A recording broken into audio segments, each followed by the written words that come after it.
అది పేద బడుగు బలహీన వర్గాలు పేదరికంలో చీకట్లు అలుముకున్న జీవితాల్లో వెలుగునిచ్చేది చదువు మాత్రమే అని నమ్మిన డాక్టర్ బిఆర్ అంబేద్కర్ మనకిచ్చిన రాజ్యాంగంలో చదువుకోవాలి, ప్రతి ఒక్కరికి చదువు అవ్వాలి, చదువు నేర్చుకుంటేనే జీవితాలు బాగుంటాయి, పేదరికం నుంచి కుటుంబంలో ఒక్కరు చదువుకున్నా కూడా కుటుంబం అంతా బాగుపడుతుంది అన్న ఉద్దేశంతో విద్యా హక్కును కల్పించిన డాక్టర్ బిఆర్ అంబేద్కర్ గారికి మనం అందరం ఒకసారి గట్టిగా చప్పట్లు కొట్టాలని కోరుకుంటున్నాం.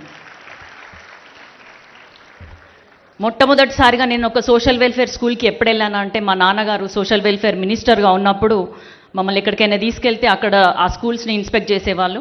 అట్లా నేను ఫస్ట్ టైం 8th క్లాస్లో దాదాపు ఒక 25 ఏళ్ళ కింద నేను ఒక సోషల్ వెల్ఫేర్ స్కూల్కి వెళ్ళడం జరిగింది. అప్పుడే నాకు సోషల్ వెల్ఫేర్ పరిస్థితులు ఎట్లుంటాయి, పిల్లలు ఎట్లుంటారు అనేది ఒకసారి నేను తెలుసుకున్నాను. అదేవిధంగా ఈరోజు ఇంతకుముందు మన ఎమ్మెల్సీ గారు చెప్పినట్టు pay back to the society. ఎందుకంటే మిమ్మల్ని చదివించింది ప్రభుత్వము, సమాజమే. మీరు ఇంత గొప్ప స్థాయికి చేరుకొని ఐఐటీలో, ఎన్ఐటీలో ఎట్లా